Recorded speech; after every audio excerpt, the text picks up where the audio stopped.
பிளாஸ் தென்னிந்தியாவின் மிகப்பெரிய சர்வதேச பிளாஸ்டிக் கண்காட்சி. புதிய திட்ட யோசனைகளுடன் பிளாஸ்டிக் தொழில் முயற்சியை கிக் ஸ்டார்ட் செய்யுங்கள். இந்தியா, சீனாவிலிருந்து 350க்கும் மேற்பட்ட கண்காட்சியாளர்கள், 75க்கும் மேற்பட்ட இயந்திரங்களின் நேரடி டெமோக்கள். ஜூன் 14 முதல் 17 வரை சென்னை வர்த்தக மையத்தில். அனுமதி இலவசம்.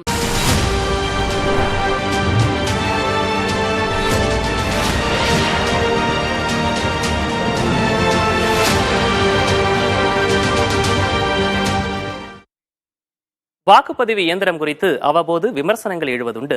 இந்த முறை இந்தியாவுக்கு வெளியிலிருந்து எழுந்துள்ள விமர்சன குரல் விவாதத்தை ஏற்படுத்தி இருக்கிறது. இதுகுறித்தும் விக்கிரவாண்டி இடைத்தேர்தலை அதிமுக புறக்கணித்திருப்பதால் எழுந்துள்ள விமர்சனங்கள், விளக்கங்கள் குறித்தும் செய்தியாளர் பார்வையில் விரிவாக காணவிருக்கிறோம். இதற்காக செய்தியாளர்கள் ரமேஷ் மற்றும் ராஜு ஆகியோர் நம்மோடு இணைந்திருக்கிறார்கள். முதலாவதாக ரமேஷிடம் கேட்கலாம். ரமேஷ், இப்போ அதிமுக விக்கிரவாண்டி இடைத்தேர்தலை புறக்கணிச்சிருக்காங்க. இது நம்ம எல்லாருக்குமே தெரியும். ஆனா இப்ப ஏற்கனவே கட்சியில பிளவு, தொடர் தோல்வியெல்லாம் இருக்கக்கூடிய நிலைமையில இப்போ இந்த தேர்தல் புறக்கணிப்புன்றது தொண்டர்களிடையே ஒரு தொய்வை ஏற்படுத்தாதா?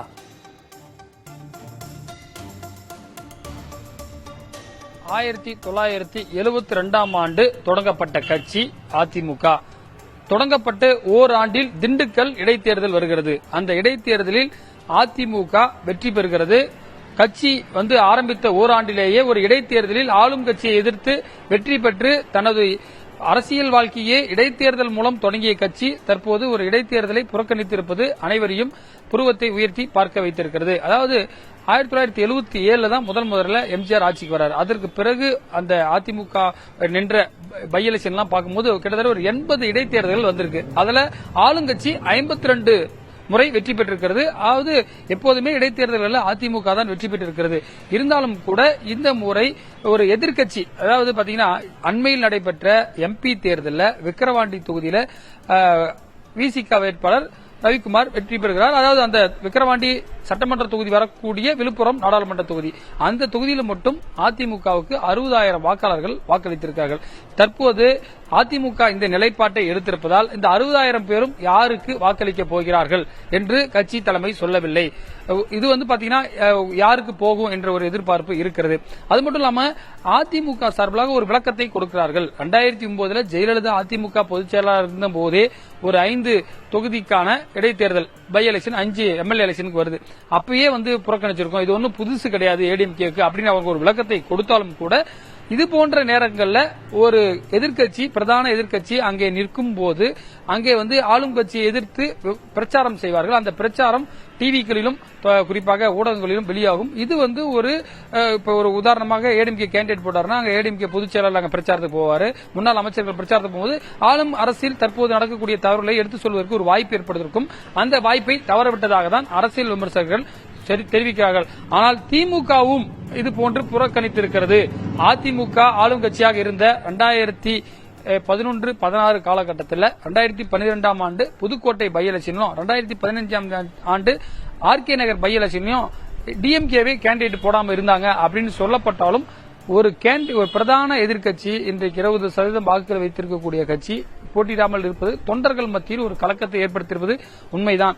ஆனாலும் கூட தற்போது எடப்பாடி பழனிசாமி அவர் என்ன சொல்றாருன்னா 234 தொகுதியில 2 அமைச்சர்கள் தொகுதியிலே நாங்க வெற்றி பெற, குறிப்பா இப்ப இந்த திருக்கோவிலூர் விக்கிரவாண்டியிலிருந்து அருகில் இருக்கக்கூடிய திருக்கோவிலூர் அமைச்சர் பொன்முடிய தொகுதி, அந்த தொகுதியில டிஎம்கே காட்டிலும் அதிக ஓட்டு வாங்கியிருக்கோம் அப்படின்னு அவர் சொல்லியிருக்காரு. இது போன்று 2 தொகுதிகளில் நடைபெற்றிருப்பதாக அவர் சொல்லியிருக்கார். மற்றொன்று KKSR ராமச்சந்திரனுடைய அருப்புக்கோட்டை தொகுதி விருதுநகரில் வருகிறது.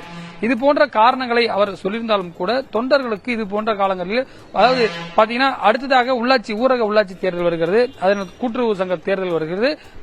ஒரு அரசியல் கட்சிக்கு தேர்தல் என்பது அவர்களுக்கான ஒரு முக்கியமான அவர்களுக்கு ஒரு டெஸ்ட். அந்த டெஸ்ட்டை தவறவிட்டார் எடப்பாடி பழனிசாமி என்ற ஒரு விமர்சனம் வைக்கப்பட்டாலும் அதற்கான நியாயங்களும் அவர்கள் தரப்பில் அடுக்கப்படுகின்றன.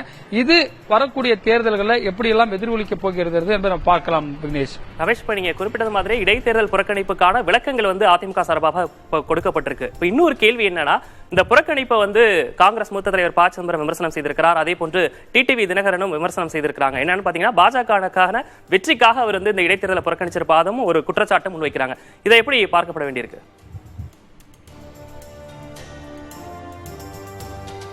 நிச்சயமாக மற்றொரு விஷயமும் சொல்லப்படுகிறது. 2026 சட்டமன்ற தேர்தலில் பாட்டாளி மக்கள் கட்சியோடு தான் அதிமுக கூட்டணி வைக்கப் போகிறது. அப்போது விக்கிரவாண்டி தொகுதியில் பாட்டாளி மக்கள் கட்சி தான் போட்டியிடும். அதற்கு வழிவகை செய்யக்கூடிய வகையில்தான் தற்போது போட்டியிடாமல், ஏனென்று சொன்னால் கடந்த 2019 விக்கிரவாண்டி பை எலெக்ஷன்ல அதிமுக வெற்றி பெற்றது. அதற்கு காரணம் பாட்டாளி மக்கள் கட்சி அப்போ ஏடிஎம்கே அலையன்ஸ்ல இருந்தாங்க. அதே போல 2021 சட்டமன்ற தொகுதியிலும் குறிப்பாக இந்த வட மாவட்டங்களில் பாமகவினர் அதிகமாக இருக்கக்கூடிய தொகுதிகளில் அதிமுகவும் வெற்றி பெற்றதற்கு காரணம் பாட்டாளி மக்கள் கட்சி.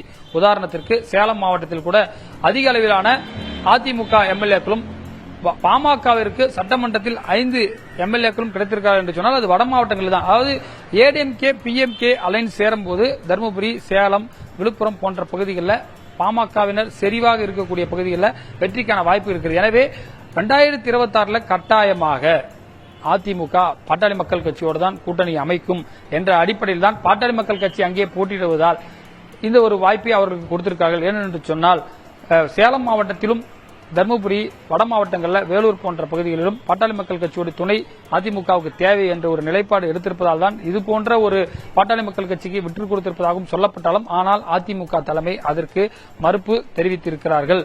எனவே இதையெல்லாம் வரக்கூடிய இந்த அரித்மெட்டிக் கால்குலேஷன் எல்லாம் வரக்கூடிய உள்ளாட்சி தேர்தல் எப்படி அமைகிறது, அதுக்கப்புறம் வரக்கூடிய 26 சட்டமன்ற தேர்தல்கள் எப்படி அமைக்கிறது, எப்படியெல்லாம் இதை எதிரொலிக்கிறது என்பதை நம்ம பார்க்கலாம். 2026 அந்த சட்டமன்ற தேர்தலை நோக்கி இந்த காய் நகர்த்தப்பட்டிருப்பதாக குறிப்பிட்டிருந்தீங்க. விவரங்களை வழங்கியமைக்காக நன்றி ரமேஷ். அடுத்ததாக எலான் மஸ்க் மின்னணு வாக்குப்பதிவு இயந்திரங்களை ஒழிக்க வேண்டும் அப்படின்ற எக்ஸ் வலைதளத்தில் அவர் குறிப்பிட்டிருந்தாரு. இது சர்வதேச அளவுல ஒரு பேசுபொருளாக இருக்கு. இதற்கு ராகுல் காந்தியும் அவர் விமர்சனம் செஞ்சிருக்காரு, அந்த கருத்துக்கு ஆதரவு தெரிவிச்சிருக்காரு. ராஜீவ், இப்ப நம்ம பார்க்க வேண்டியது உலக அளவுல தொடர்ந்து இந்த மின்னணு வாக்குப்பதிவு இயந்திரங்கள் தொடர்பாக குற்றச்சாட்டுகள் தொடர்ச்சியா முன்வைக்கப்பட்டிருது. ஆனா இப்ப ஏன் எலான் மஸ்க் இந்த எக்ஸ் தளத்துல அந்த கருத்தை பதிவிடுறதுக்கு என்ன காரணம்?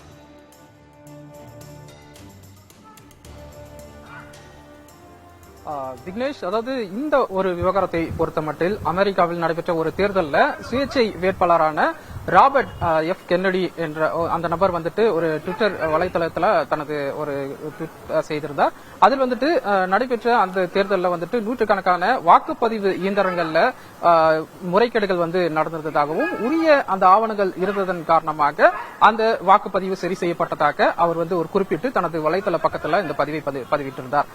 இதை ரீட்வீட் செய்துதான் எலான் மஸ்க் தன்னுடைய அந்த கருத்தை பதிவிட்டிருந்தார். அதாவது வாக்குப்பதிவு இயந்திரங்கள் மனிதர்கள் அல்லது ஏஐ தொழில்நுட்பமாக ஹேக் செய்வதற்காக அதிக வாய்ப்புகள் உள்ளது, இதனை அகற்ற வேண்டும் என்பது போல அவருடைய அந்த கருத்தானது இருந்தது. இதற்கு பதிலளித்த விதமாக தான் ராகுல் காந்தியும் தனது கருத்தை பதிவிட்டிருந்தார். குறிப்பாக நமக்கு தெரியும், ஒவ்வொரு தேர்தலிலுமே எதிர்க்கட்சிகள் முன்வைக்கப்படக்கூடிய மிகப்பெரிய ஒரு பிரச்சனையாக இந்த வாக்குப்பதிவு இயந்திரங்களை அவர்கள் ஒரு பிரச்சனையாக முன்வைத்து வருகிறார்கள். அதாவது குறிப்பிட்ட ஒரு கட்சி அல்லது குறிப்பாக ஆளும் கட்சிக்கு ஆதரவாகவும் அதே போல அல்லது குறிப்பிட்ட ஒரு வேட்பாளருக்கு ஆதரவாக இந்த வாக்குப்பதிவு இயந்திரங்கள் ஆக்ட் செய்யப்படுகிறது. வாக்குப்பதிவு இயந்திரங்கள் முறைகேடுகள் தொடர்ந்து நடைபெற்று வருவதாக இந்தியாவை பொறுத்தவரை எதிர்க்கட்சிகள் சார்பாக தொடர்ந்து முன்வைக்கப்படக்கூடிய இந்த ஒரு விவகாரமாக இருக்கிறது. இவ்வாறாக இருக்கக்கூடிய நிலையில எலான் மஸ்கினுடைய இந்த ஒரு ட்விட்டருக்கு பதிலளிக்கும் விதமாக ராகுல் காந்தி ஒரு பதிவை பதிவிட்டிருந்தார். குறிப்பாக அவர் கூறுகையில இந்த வாக்குப்பதிவு இயந்திரங்கள் ஒரு கருப்பு பெட்டி என்று குறிப்பிட்டிருந்தார். மட்டுமல்லாமல் இந்த வாக்குப்பதிவு முறைகேடுகள் ஜனநாயகத்தில் ஒரு முறைகேடு சீரழிக்கும் விதமாகவும் அதே போல நம்பகத்தன்மை கேள்விக்குறியாக்கும் வகையில இருப்பதாகவும் வாக்குப்பதிவு இயந்திரங்களை ஆய்வு செய்வதற்கு யாருக்கும் அனுமதி வழங்கப்படுவதில்லை என்ற ஒரு கருத்தை தெரிவித்திருக்கின்றார். நமக்கு தெரியும், ஏற்கனவே எதிர்க்கட்சிகள் தொடர்ந்து இந்த ஒரு விவகாரத்தை முன்னெடுத்து வந்திருக்கக்கூடிய நிலையில மீண்டும் இந்த ஒரு விவகாரம் பேசும் பொருளாகி இருக்கின்றது. நடைபெற்று முடிந்த இந்த ஒரு தேர்தலில் எந்த ஒரு முறைகேடுகள், அதாவது வாக்குப்பதிவு இயந்திரங்கள் முறைகேடுகள் தொடர்பாக எதிர்க்கட்சிகள் பெரிதாக எதுவும் அந்த கேள்விகளை எழுப்பாத நிலையில எலான் மஸ்கினுடைய இந்த ட்விட்டருக்கு பிறகு இந்த ஒரு விவகாரம் ராகுல் காந்தியினுடைய அந்த பதில் என அடுத்து ஒரு உலகளவில ஒரு பேசும் பொருளாகவே மாறி இருக்கின்றது. குறிப்பாக இந்த ஒரு தேர்தலில் கூட சிவசேனா கட்சியினுடைய வேட்பாளர் ஒருவர் தன்னுடைய ஆதரவாளருடைய தொலைபேசி மூலமாக வாக்குப்பதிவு இயந்திரத்தை ஹேக் செய்ததாக ஒரு புகார்கள் எழுந்திருந்தது. இருப்பினும் அதற்கான உரிய ஆதாரங்கள் இல்லை. இது தொடர்பாக வழக்குகள் பதிவு செய்யப்பட்டிருக்கின்றது. காவல்துறை விசாரணை நடத்தி வருகிறார்கள். தற்போது வரை வாக்குப்பதிவு இயந்திரத்தில் முறைகேடுகள் நடந்துவதற்காக அல்லது நடைபெறுவதற்கான வாய்ப்புகள் இருப்பதாக எந்த ராஜு, ஒரு இப்ப ராகுல் காந்தியினுடைய ஆதாரங்களும் இந்த சமர்ப்பிக்கப்படவில்லை. பதிவு ராகுல் காந்தியினுடைய இந்த பதிவு வெறும் பதிவாக நின்றுவிட போகிறதா அல்லது அடுத்த கட்டத்தை நோக்கி, அதாவது சட்ட ரீதியான முன்னெடுப்புகளை எடுக்க போறாங்களா அல்லது காங்கிரஸ் கட்சியினாவது இதை முன்னெடுக்க வாய்ப்பு இருக்கா? விக்னேஷ், ஏற்கனவே இந்த தொடர்பாக வந்துட்டு சட்ட ரீதியாகவே வந்துட்டு எதிர்க்கட்சிகள் வந்துட்டு நீதிமன்றத்தை அணுகியிருக்கின்றாங்க. குறிப்பாக உச்சநீதிமன்றத்தில் இந்த வழக்கு நிலுவையில் இருக்கின்றது.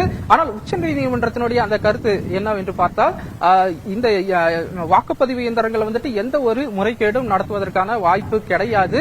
இதனை வந்து மாற்ற முடியாது. இந்த முறை வந்துட்டு மாற்ற முடியாது. இதே நடைமுறை தான் இந்த தேர்தல்கள், வரக்கூடிய தேர்தல்கள் வந்துட்டு தொடரும் என்று திட்டவட்டமாகவே தெரிவித்திருக்கின்றார்கள். அதே போல தேர்தல் ஆணையம் வந்துட்டு இதற்கான வாய்ப்புகள், அது எதிர்க்கட்சிகள் இவ்வாறு குற்றச்சாட்டுகள் முன் வைத்திருக்கின்றார்கள். அவர்களுக்கு இதனை வந்து சோதனை செய்வதற்கான ஒரு வாய்ப்பும் கூட வழங்கப்பட்டிருந்தது.